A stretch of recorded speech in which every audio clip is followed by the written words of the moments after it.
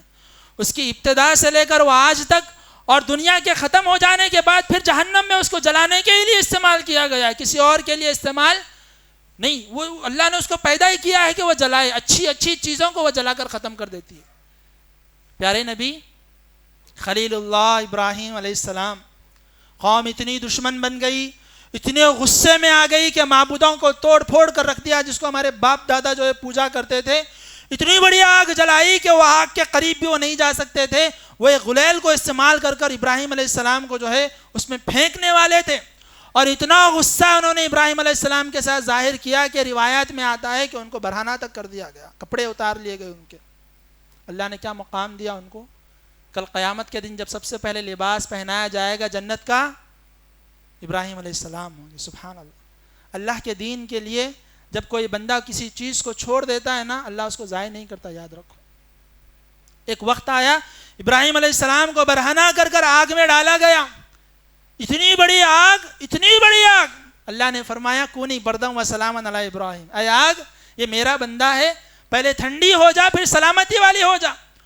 پورا معاشرہ، پوری قوم، بادشاہ دیکھ رہے ہیں کہ یہ وہ آگ ہے کہ اگر ہم اس کے قریب جاتے ہیں تو جل جاتے ہیں. ابراہیم تو سکون سے ہیں آگ میں، اطمینان سے آگ میں، سلامتی کے ساتھ ہے آگ میں.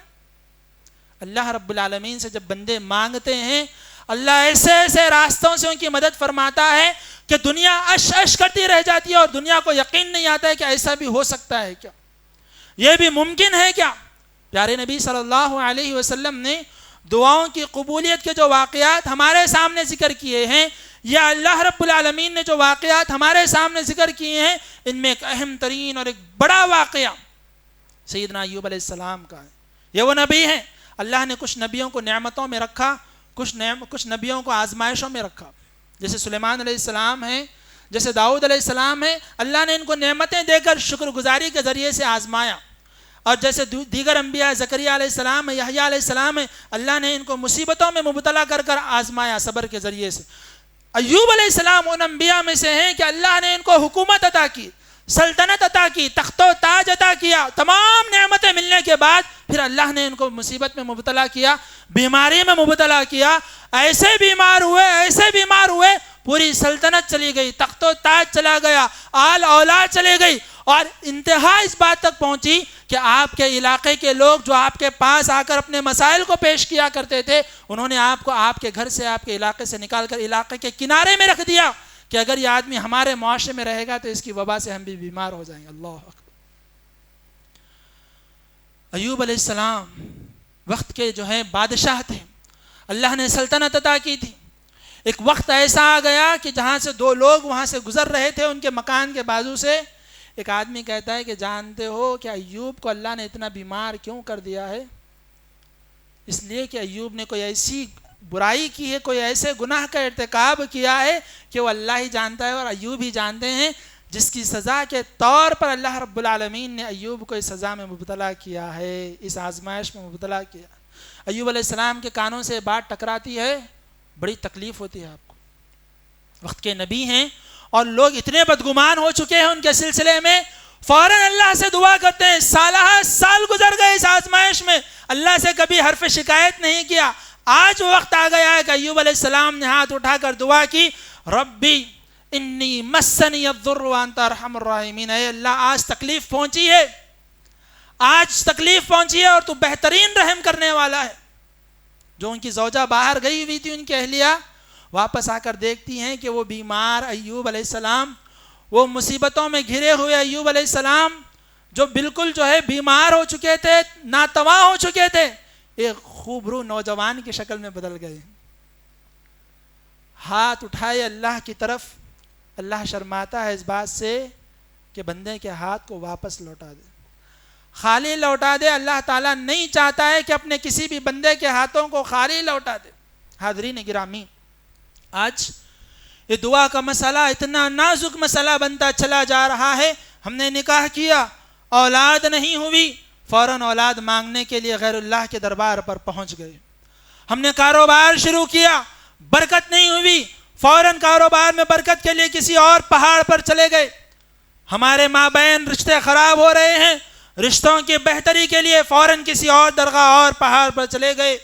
ہماری صحت نہیں بن پا رہی ہے، صحت کو بنانے کے لیے ایک تعویذ، رشتوں کو بنانے کے لیے ایک تعویذ، اولاد کے لیے ایک تعویذ، اولاد کی صحت کے لیے ایک تعویذ، گھر کے لیے تعویذ، کیلے، ناریل، پانی، نیمبو، بہت کچھ۔ یہ اللہ کی قدرت کے ساتھ میں، اللہ کے جو ہے اتنے دعاؤں کے سننے کے ساتھ میں کھلواڑ نہیں تو اور کیا ہے کہ اللہ کہتا ہے کہ میں تمہاری رگے جان سے زیادہ قریب ہوں، اور بندہ اللہ کے علاوہ دوسروں سے مانگنے پر چلا جاتا۔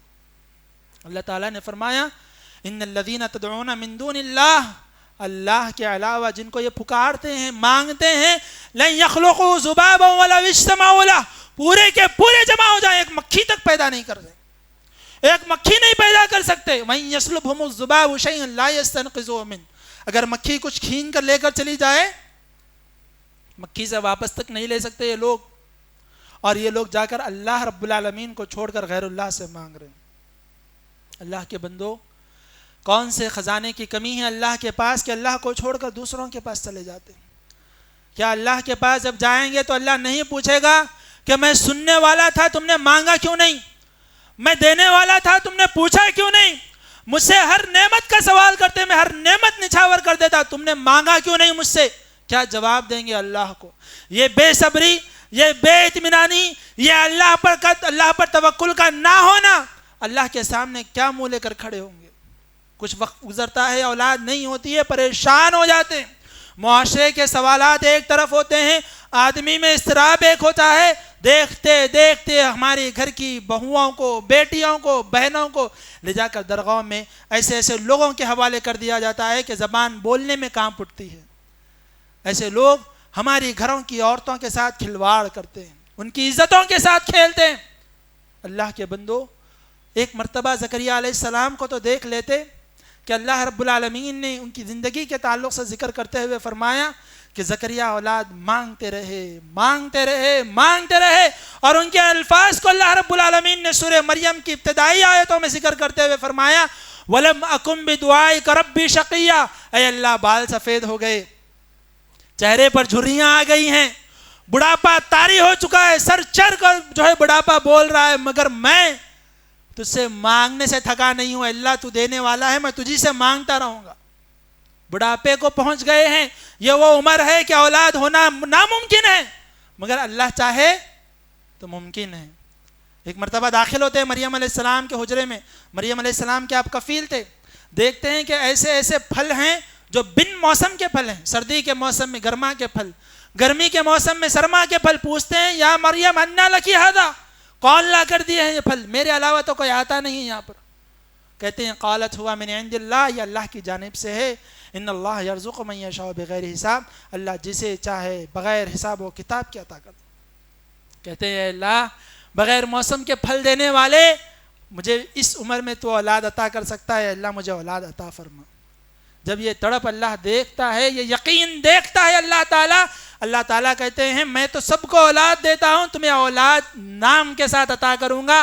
اور زکریا علیہ السلام کو اللہ تعالیٰ بیٹا عطا کرتا ہے، اور نام بھی اللہ رکھتا ہے کہ اس بندے کا نام یحییٰ ہوگا۔ اللہ کے بندو، اللہ جب دینے پر آتا ہے تو ایسے ایسے عطا کرتا ہے کہ نسلوں تک اللہ کی نعمتیں جاری رہتی ہیں۔ اللہ کے رسول ابراہیم علیہ السلام نے بیٹا مانگا تھا، اولاد مانگی تھی، اے اللہ مجھے نیک اولاد عطا کر دے، ربی ہب لی من الصالحین، نیک اولاد عطا کر دے۔ اللہ نے کیا عطا کیا؟ بیٹا دیا، نبی بنا دیا، پوترا دیا، نبی بنا دیا۔ ایسے نبیوں کا سلسلہ جاری کیا کہ جتنے نبی آئیں گے سب ابراہیم کی نسل میں آئیں گے۔ کیوں؟ ابراہیم نے صبر کے ساتھ مانگا ہے مجھ سے، اور جب میں ابراہیم کو دوں گا تو ایسے دوں گا، ابراہیم کے بعد آنے والے تمام نبی ابراہیم کی نسل میں آئیں گے۔ سبحان اللہ، جتنے نبی آئے سب کے سب یعقوب علیہ السلام کی نسل سے، اور پیارے نبی صلی اللہ علیہ وسلم اسماعیل علیہ السلام کی نسل سے آئے، تمام کے تمام ابراہیم علیہ السلام کی اولاد ہیں۔ اللہ کے بندو، جب ابراہیم علیہ السلام کو ان کے بڑھاپے میں 80 سال سے زیادہ کی عمر میں اللہ اولاد دیتا ہے، زکریا علیہ السلام کو اللہ اولاد دیتا ہے، کئی سارے لوگوں کو جب اللہ نے اولاد عطا کی ہے تو تم اور میں کون ہیں کہ اللہ ہمیں اولاد عطا نہ کرے؟ ہم گنہگار ہوں گے ضرور، گناہ ہوئے ہوں گے ضرور، ان گناہ کے ہاتھوں سے اللہ سے مانگو، اللہ عطا کرنے والا ہے۔ اللہ تعالیٰ فرماتے ہیں لو اتیتنی بقراب الارض خطایا ثم لقیتنی لا تشرک بی شیئا، اگر تم مجھ سے ملاقات کرو زمین بھر کر تمہارے گناہ ہوں گے مگر میرے ساتھ تم نے کسی کو شریک نہ کیا ہوگا، مانگا تو مجھ سے مانگا ہوگا، رویا تو میرے پاس رویا ہوگا، ہاتھ اٹھائے تو میرے سے مانگنے کے لیے ہاتھ اٹھائے ہوں گے، میرے علاوہ کسی کے سامنے دستِ دراز نہ کیا ہوگا، میں جب تم سے ملوں گا تو پوری گناہوں کو بخشتے ہوئے تم سے ملوں گا۔ اللہ کے بندو یاد رکھو، دنیا والے دیں گے، عارضی دینا ہوگا، اللہ چاہے گا تو ہی دیں گے مگر محدود دینا ہوگا، اللہ دینے پر آئے گا تو ایسے عطا کرے گا، ایسے عطا کرے گا کہ اللہ جیسا کوئی دینے والا نہیں ہوگا۔ اللہ جب چاہے عطا کرے گا، جیسے چاہے عطا کرے گا، جسے چاہے عطا کرے گا، جتنا چاہے اللہ رب العالمین عطا کرے گا۔ بس ہمیں کوشش کرنی ہے کہ اللہ رب العالمین سے مانگتے رہنا ہے، اللہ سے لو لگاتے رہنا ہے، اللہ سے التجا کرتے رہنا ہے۔ اور یہ مہینہ، یہ ماہ رمضان، جیسا کہ میں نے آپ کو مناسبت بتلائی کہ جہاں یہ روزے رکھنے کا مہینہ ہے وہیں اللہ رب العالمین سے دعائیں کرنے کا بھی مہینہ ہے، اللہ سے مانگنے کا بھی مہینہ ہے۔ رمضان کے تذکرے کے بعد میں، روزوں کے تذکرے کے بعد میں دعا کا ذکر اللہ نے اسی لیے کیا کہ یہ وہ مہینہ ہے کہ تم اللہ سے مانگتے جاؤ، جنت کے دروازے کھلے ہیں، مانگو، جنت کے دروازے تمہارے لیے ہو گئے، جہنم کے دروازے بند ہے، پناہ طلب کرو، جہنم کے دروازے تمہارے لیے ہمیشہ کے لیے بند ہو گئے۔ تم جو مانگنا چاہتے ہو اس مہینے میں مانگو اللہ سے، خصوصی طور پر، عموماً تو ہم کبھی بھی مانگ سکتے ہیں، خصوصی طور پر اس مہینے میں مانگو، جو جتنا مانگنا چاہتے ہو اللہ عطا کرنے والا ہے۔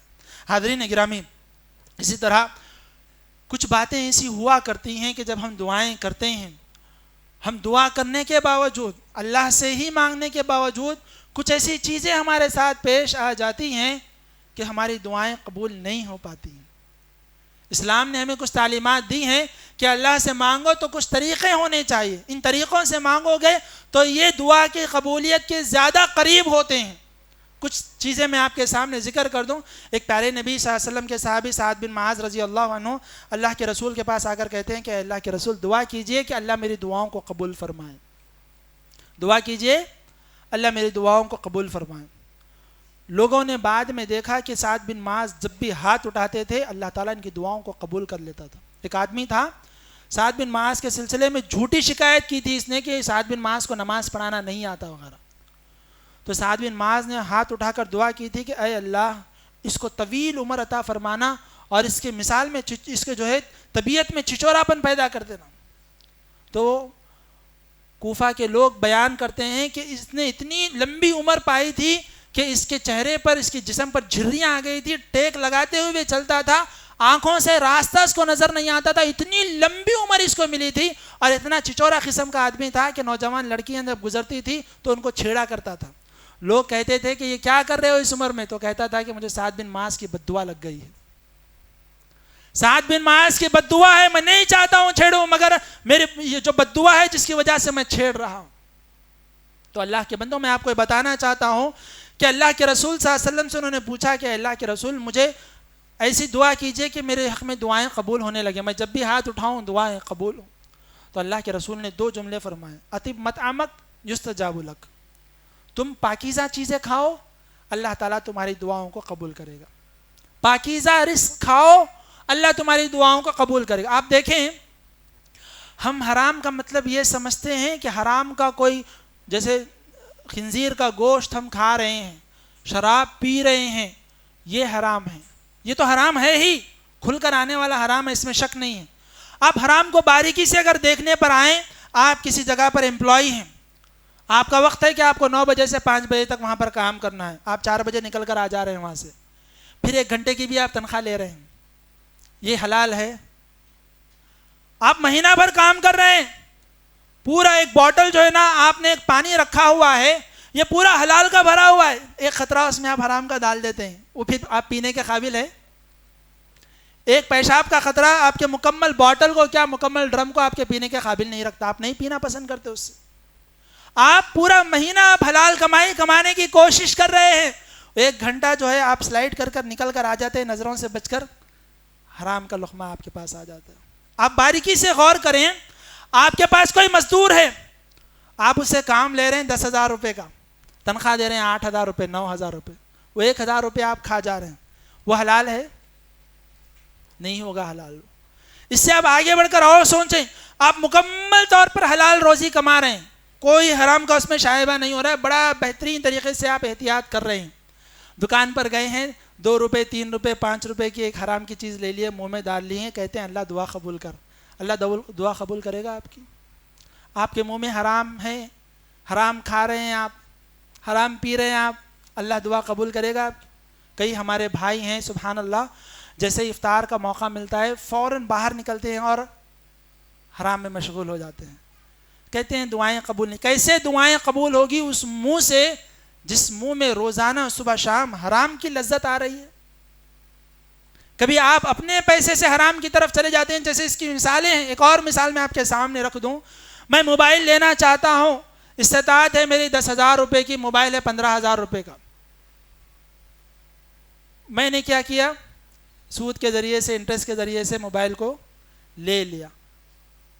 حلال کھا رہے ہیں آپ، حلال پہن رہے ہیں آپ، حلال اوڑھ رہے ہیں آپ، کہاں سے اللہ رب العالمین آپ کی دعاؤں کو قبول کرے گا؟ پیارے نبی صلی اللہ علیہ وسلم بیان کرتے ہیں کہ ایک مسافر، میں آپ کو بتلاتا چلوں کہ مسافر کا مسافر ہونا ہی قبولیت دعا کی جو ہے علامتوں میں سے ایک ہے کہ اگر کوئی مسافر ہو تو اللہ اس کی دعاؤں کو قبول کرتا ہے، ایک علامت ہو گئی۔ دوسری یہ ہے کہ جب بندہ اللہ کو اے میرے رب یا ربی کہہ کر پکارتا ہے، یہ بھی مستجاب الدعویٰ ہونے میں سے کہ اللہ دعاؤں کو قبول کرتا ہے۔ جیسے میں نے آپ کے سامنے واقعہ ذکر کیے، ایوب علیہ السلام نے کہا ربی انی مسنی الضر، اے میرے رب۔ جیسے ہم تمام کے والد آدم علیہ السلام نے کہا تھا ربنا ظلمنا انفسنا، رب کا جو لفظ ہوتا ہے، ابراہیم علیہ السلام نے کہا تھا ربی حبلی من الصالحین، تو یہ خود جو ہے نا دعا کی قبولیت کا ایک بہت بڑا سبب ہوتا ہے۔ تو مسافر ہے، تھکا ہارا ہے، بھوکا پیاسا ہے، سفر کی حالت میں ہاتھ اٹھا کر اللہ سے دعا کرتا ہے یا ربی، اللہ کے رسول کہتے ہیں مطعمہ حرام، اس کا پینا حرام ہے، کھانا حرام ہے، ومشربہ حرام، پینا حرام ہے، وملبسہ حرام، اس کا جو ہے پہننا حرام ہے، وغذی بالحرام، اس کا جو ہے غذا حاصل کرنا، نشو نما چڑھنا، پروان چڑھنا حرام ہے۔ انا یستجاب لذلک، کیسے اللہ اس کی دعاؤں کو قبول کرے گا؟ آپ دیکھیں اللہ کے بندو، ہم اگر باریکی سے اپنے جو ہے لقمے کا جائزہ لیں گے، ہمیں معلوم ہوگا کہ کئی سارے ناحیوں سے حرام کیسے ہمارے اندر داخل ہوتا چلا جاتا ہے، جس کا ایک بڑا سبب یہ بنتا ہے کہ ہم دعائیں تو کر رہے ہیں مگر وہ آسمانوں سے آگے تک نہیں جا پا رہی ہیں۔ بہت بڑا سبب ہے کہ ہم جب بھی دعا کریں یہ کوشش ہونی چاہیے کہ ہم حلال کے ذریعے سے اللہ رب العالمین سے مانگیں، منہ میں حلال جائے گا تو اللہ تعالیٰ تک دعا پہنچے گی اور اللہ دعاؤں کو قبول کرے گا، یہ ایک سبب ہے۔ اور ایک سبب اللہ کے رسول صلی اللہ علیہ وسلم نے فرمایا ادعوا اللہ وانتم موقنون بالاجابہ، اللہ سے ایسے مانگو کہ تم کو یقین ہو کہ اللہ دینے والا ہے، 50-50 کا نہیں ہونا چاہیے۔ بسا اوقات بعض لوگ کیا کرتے ہیں، اللہ سے مانگ تو لیا ہوں مگر دیکھیں گے کیا ہوتا ہے، مانگ لیا ہوں اللہ سے مگر دعا قبول ہوگی یا نہیں ہوگی، 50-50 ہوتا ہے۔ نہیں، اللہ کے بندو اس یقین سے مانگو کہ اللہ اس کا مالک تو ہے، اس کا پیدا کرنے والا تو ہے، تو دینے والا بھی تو ہے، تو چاہے تو تو ضرور عطا کرے گا۔ اللہ میں تیرے علاوہ کسی سے نہیں مانگتا ہوں، تجھ سے مانگتا ہوں، تو عطا فرما۔ کیا کہا تھا زکریا علیہ السلام نے؟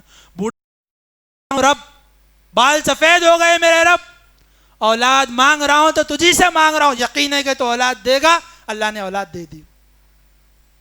ایک عام واقعہ میں آپ کے سامنے ذکر کرتا ہوں، سلف میں ایک واقعہ بڑا مشہور ہے، ذکر کیا جاتا ہے کہ ایک وقت کا خلیفہ تھا، بادشاہ تھا، رات میں بڑا نیک آدمی تھا، سونے کے لیے بستر پر گیا تو نیند نہیں آ رہی تھی اس کو، تو اندازہ لگاتا ہے شاید اللہ کا کوئی بندہ ہے جو اللہ سے شکایت کر رہا ہے، دعائیں کر رہا ہے، فوراً نکل کر مسجد کی طرف آ جاتا ہے، تو دیکھتا ہے کہ ایک اللہ کا بندہ ہے، ہاتھ اٹھا کر اللہ سے دعائیں کر رہا ہے، اپنی مصیبتوں کو، پریشانیوں کو، مسائل کو پیش کر رہا ہے اللہ کے سامنے۔ فوراً اس سے مخاطب ہو کر کہتے ہیں کہ اے بندے کیا مسائل ہیں آپ کے؟ مسائل بتلائے جاتے ہیں، مسائل کو فوراً حل کرنے کی کوشش کرتا ہے، مسائل حل بھی ہو جاتے ہیں۔ اس کے بعد میں اس بندے سے کہتا ہے کہ اے بندے آئندہ آپ کو اگر کچھ بھی مسئلہ، کچھ بھی دشواری پیش آئے میرے پاس آ جاؤ، میں تمہارے مسائل کو حل کر دوں گا۔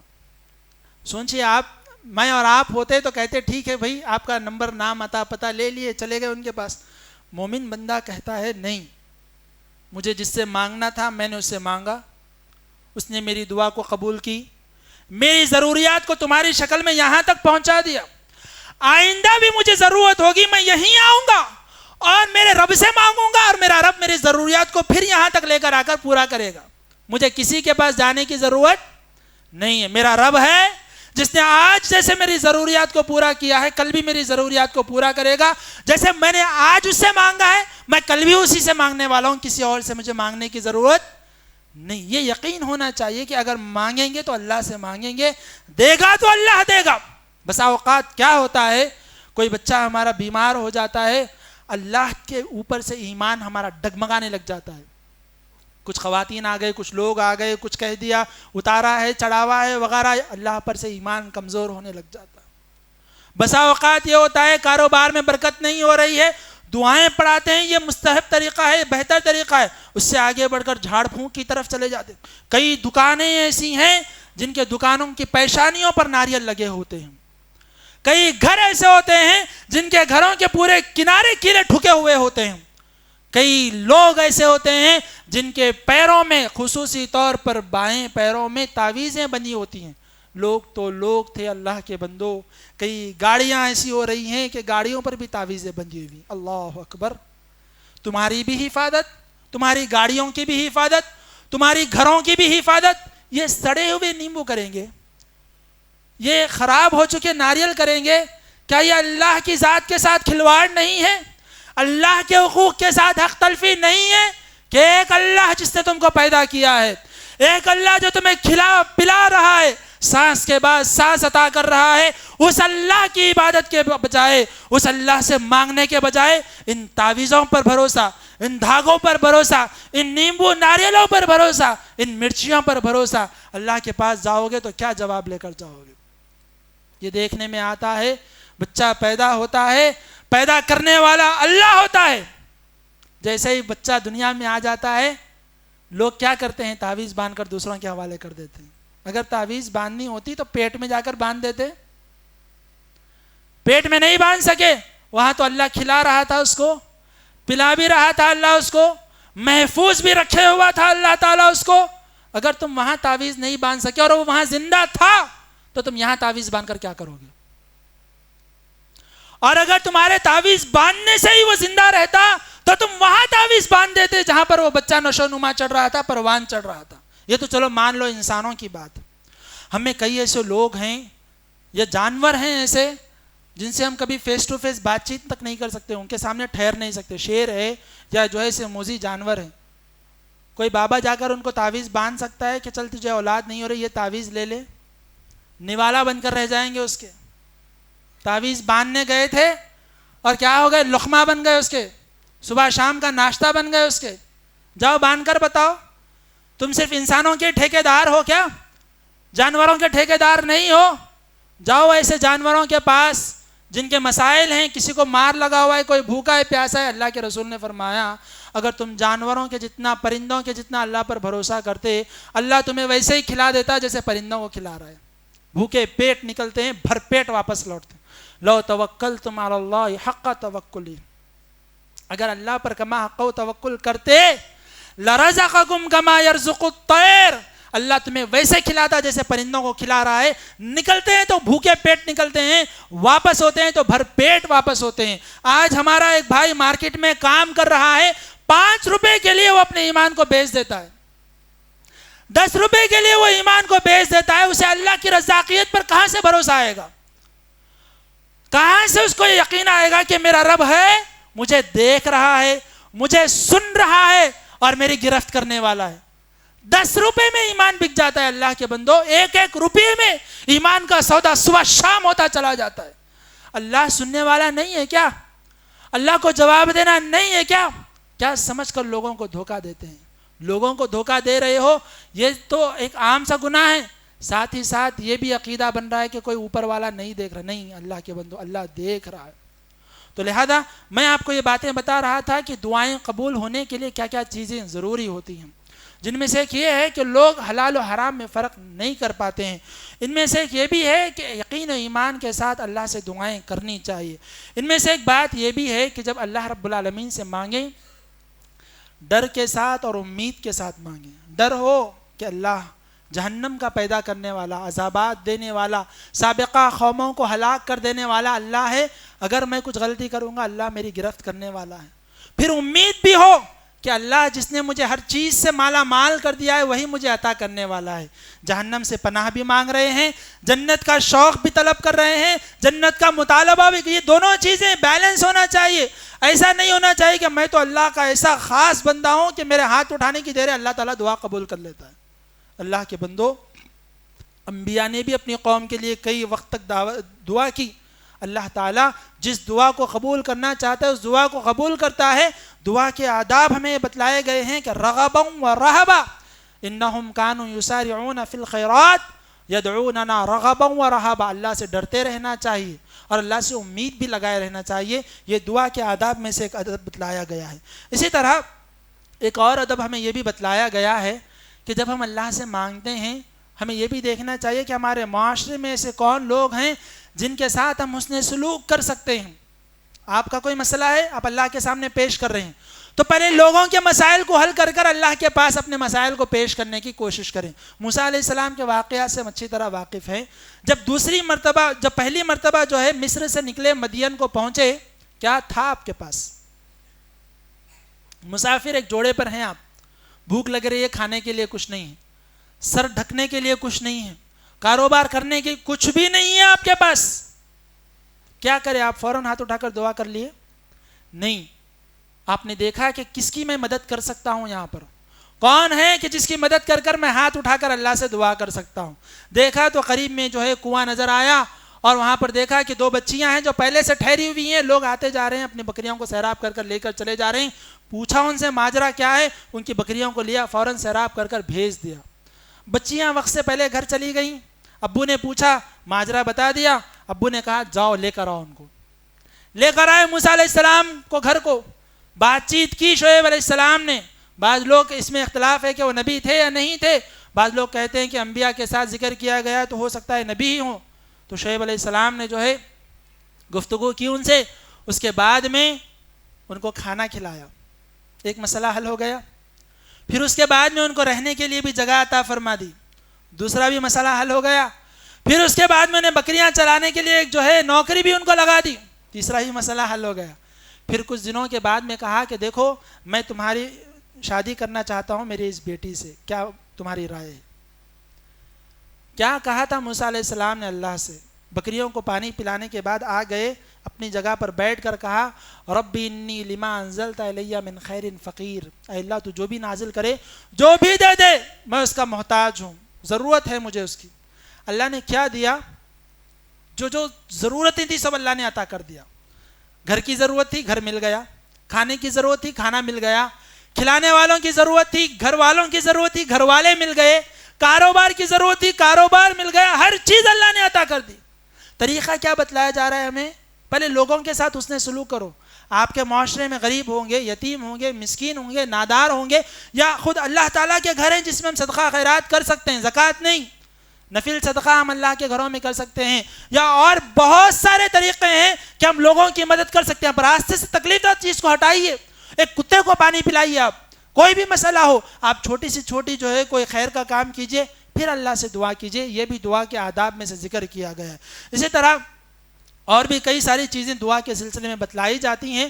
وقت کی تنگی کی مناسبت سے میں 2-4 باتیں بتلا کر اپنی بات کو ختم کروں گا. پہلی بات تو یہ ہے کہ اللہ کے بندو، یہ تمام شرائط پائے جانے کے باوجود بھی بسا اوقات ہماری دعائیں قبول نہیں ہوتی ہیں. ایسا بھی ہوتا ہے کہ جو ہے بندہ دعائیں کرتا جا رہا ہے، حلال روزی کھانے والا ہے، اللہ تعالیٰ کا جو ہے نیک بندہ ہے، اس کے باوجود بھی اس کی دعائیں قبول نہیں ہوتی ہیں. تو دیکھیے جب بھی کوئی دعا قبول نہیں ہوتی ہے تو وہ 3 چیزوں میں ڈیوائیڈ ہو جاتی ہے. ایک تو یہ ہوتا ہے کہ آپ کچھ مانگ رہے ہیں، اللہ وہ نہیں دے کر کوئی اور چیز آپ کو عطا کر دیتا ہے. آپ کا کوئی سوال ہے اللہ سے کہ اللہ مجھے یہ چیز عطا کر، اللہ وہ چیز عطا نہیں کر کر آپ کو کوئی دوسری چیز عطا کر دیتا ہے. یا دوسری بات یہ ہوتی ہے کہ اللہ وہ چیز عطا نہیں کر کر آپ پر جو مصیبت آنے والی تھی، جو مشکل آنے والی تھی، جو پریشانی آنے والی تھی، اللہ تعالیٰ اس کو دور کر دیتے، رفع کر دیتے. دوسری بات ہو گئی.